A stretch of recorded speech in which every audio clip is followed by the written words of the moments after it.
Hello and welcome to this piano tutorial. In this video, we're going to be creating our very own piano. It's going to be split up into two parts. This part is going to be the one where we design and basically do the scaffolding of our piano using CSS and React. In the second part of the video, we're going to add the functionality and actually make it play sounds. So we'll be using React and TypeScript and some CSS to design this piano in this video. To begin, we're going to be using Vite as our framework manager. So to start out, we do npm create Vite at latest. This will go ahead and show us some prompts, and we're going to name our project as our piano. And for the rest, we're going to leave this as default. And now we're going to be using React and TypeScript as our language. So now we're going to cd into our directory by doing cd our piano and doing npm install.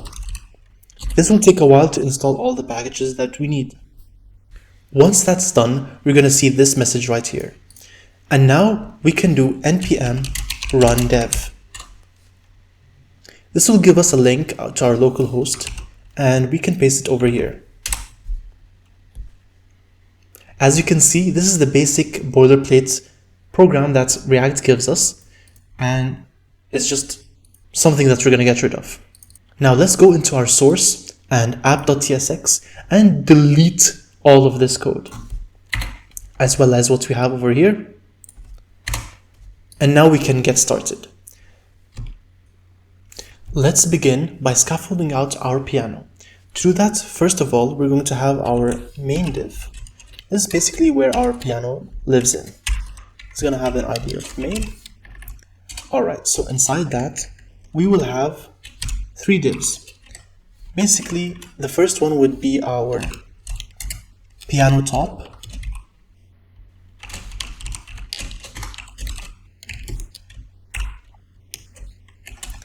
And then we're going to have the div, which is called the piano frame.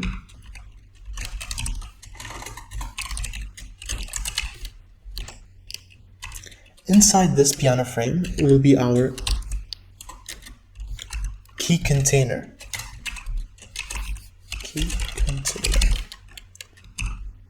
Okay, so let's start out by having something to work with. So our main div is basically the root level of our piano. Let's have something to see. I'm going to delete everything over here in the app.css and work with the main. For the main, I'm going to give it a min height of 55 view height, as well as a max height of 55 view height, and a min width of 65 view width, and a max width of 65. Alright, so now we can't see anything, so I'm going to give my elements a background color of white. Let's see, there we go.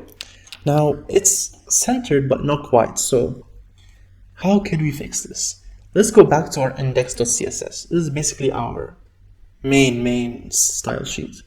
Let's delete everything over here, right up until the A. And now, first of all, let's give our min width 100% and our max height 100 view height. So this will ensure that our height and width are always together. And now let's give ourselves a display flex and justify content center align items center. Let's also add the min height as 100 view height, max height as 100 view height, and the max width as 100%. And that should solve it. So our main component is in the center. Okay, now let's start with our piano top. Our piano top is going to be just a rectangle over here. So how do we do that? Let's add a style for our piano top. piano top. Our piano top will have a min width of 100%. That means it's going to fill the width of its parent component. So min width 100%,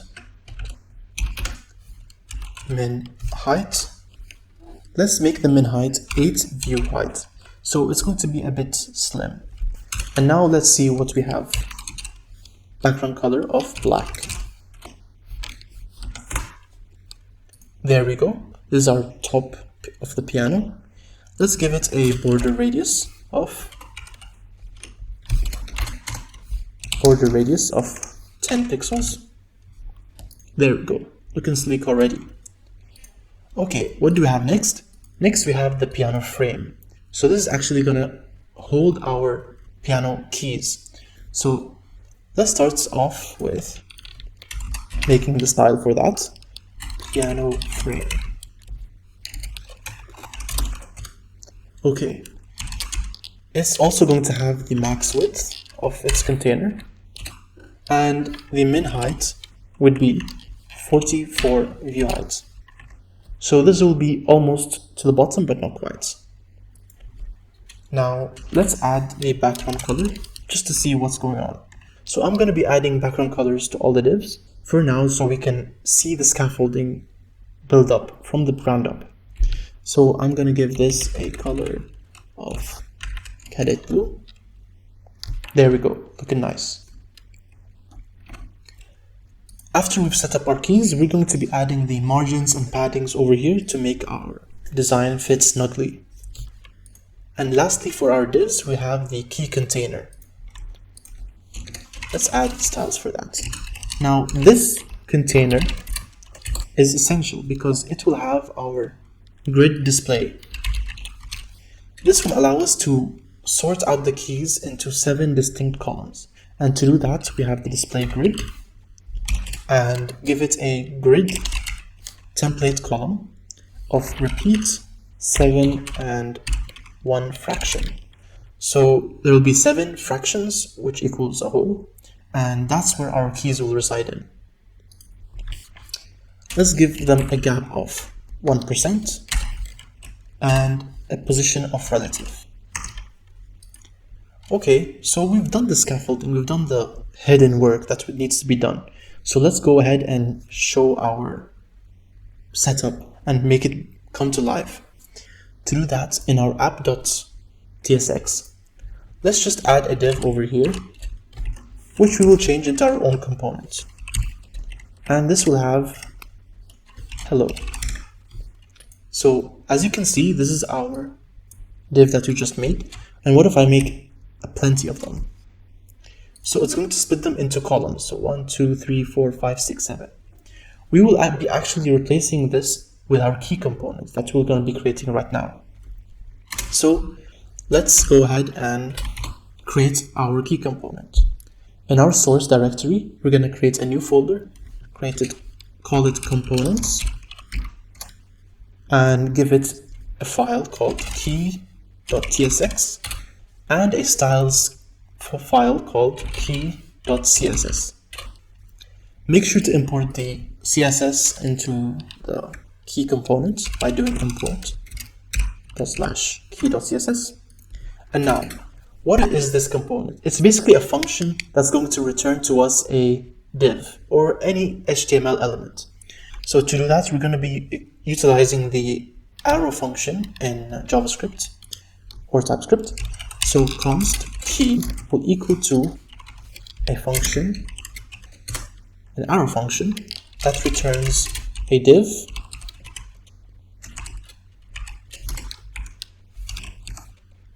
just like that.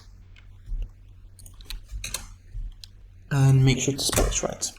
So right now what we can do is put our hello over here and let's see what that creates. But before that, we need to export default key. This exposes our function to our app.tsx component. So right now we can call it by doing key and make it self-closing. Now you're going to get an error over here. So you can quick fix by importing the component into your file. There we go. So key is the same thing as we had before. Now, let's work on the styling of this key. So to begin, let's work with the white keys because I'm going to place them first. So let's remove the text over here and give our div a class name of key white. Okay, now in our styles, let's actually work with this style.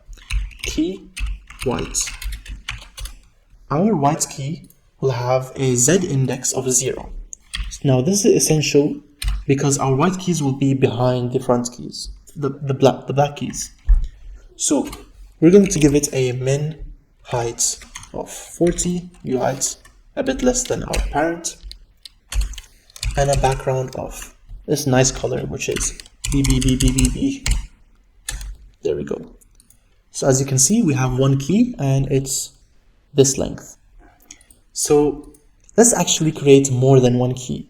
To do that, we can go in our app.tsx and actually implement some logic within our display and within our styles.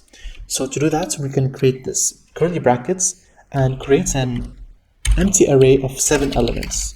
To do that, you can do this 7, and we can use the map function in order to actually display the key element 7 times.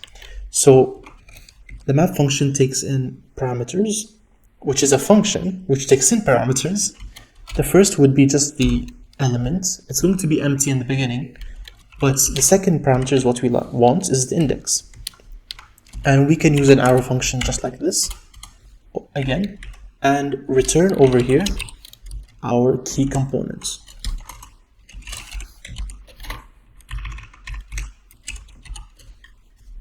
There we go. Now we have 7 keys. However, we need to ensure that our keys have their own keys. No pun intended. This is just what React uses to identify between different components. So I'm going to use the index as the unique identifier of each key. There we go. We have 7 white keys. Now, let's just try it out and see what happens if we create the same thing, but for the black keys. And whoa, why are they under each other? So this is due to the Z index. Let's make sure that we have a unique way to identify between white and black keys. To do that, we can introduce props to our component. So what it's going to look like in our app.tsx is just black equals false. And for this one, it's going to be black equals true.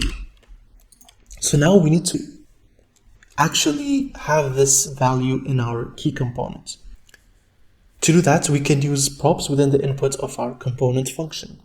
So first of all though, we need to have an interface in which our key props are defined. So right now we're going to have a variable which is a boolean, and this is going to be passed in as an object from the props, and it will have the type of key props. There we go. Now we want to do some conditional rendering in which if this is true, then our keys will be black. If it's false, it will be white. So to do that, we can actually use a formatted string over here for the class name. Just like that. And we can use so first of all of them will be keys. And then we can have the $sign to actually put variables inside. So if black is true, I want to return black. If it's not, I want to return white. So let's actually see what's happening over here. But before doing that, let's actually add the styles for our black key. So in the beginning, I'm just going to copy paste and make sure that is the different color, just like that. So we can have our black keys and white keys. If we go over and inspect our components, we can see that each key has its own class, white or black. Cool, amazing. So one thing that I don't want to do is not render this component over here. So how can I do that? Is actually by, instead of having 7 keys, I want 6 keys. Okay, that worked. And instead of, let me just format this real quick. Instead of rendering all of the elements, I want to make sure that element 0, 1, 2 is not rendered. So I can do that by doing if index is not equal to 2, then I want to return this. Now we have 5. Now all we gotta do is use the spacing, and to do that, we will introduce another prop. So I actually want to identify which key and actually use this index element, because the first key would be 0, 1, 2, 3, 4, 5, 6, 7. I can actually use that to put some logic into my style and conditionally render our black keys. So, however, we can't just use the key as a prop. We need to actually introduce our new prop. Let's call it a note. And note will have a value of index, as well as this over here. And if you've been paying attention, we have to go over and go to the keys.tsx and add it in our props. It will be a number, and black will also be with note. Okay, now let's just print out what the note is going to be. If we can do that over here, note. As you can see, 0, 1, 2, 3, 4, 5, 6, 0, 1, 3, 4, 5. Amazing. Now we can go back and work with our black keys. Let's make sure that our black keys have their own z-index. The z-index would be 1.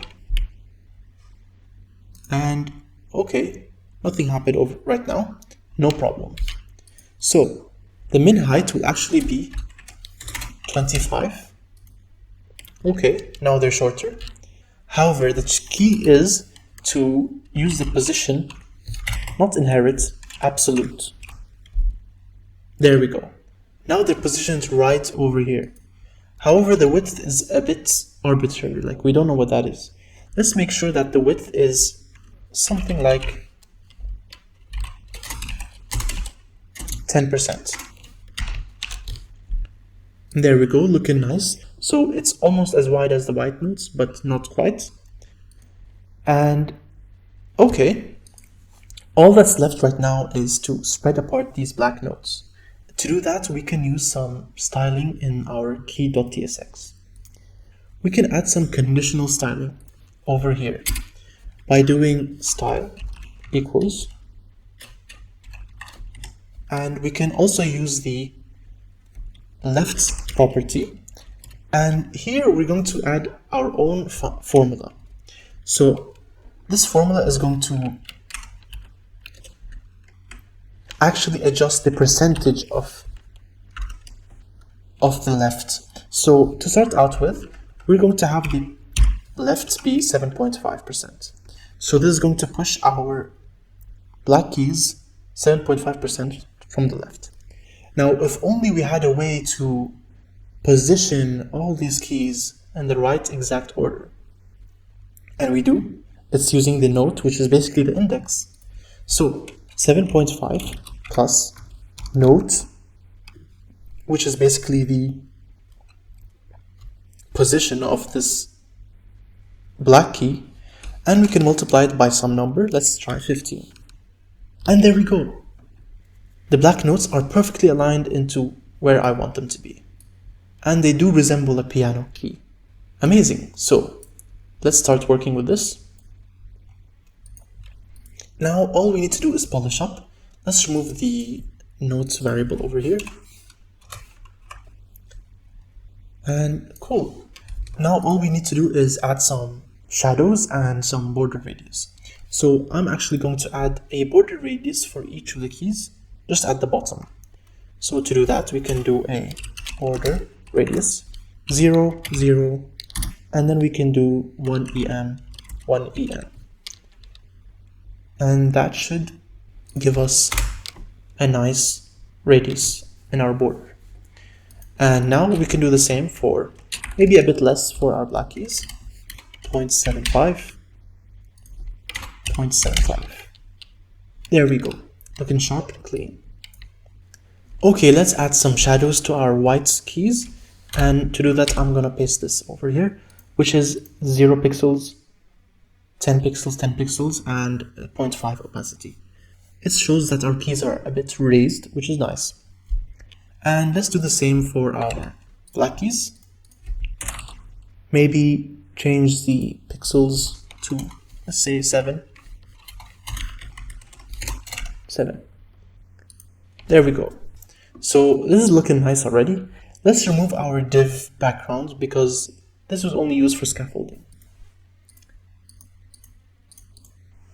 So let's remove the white color.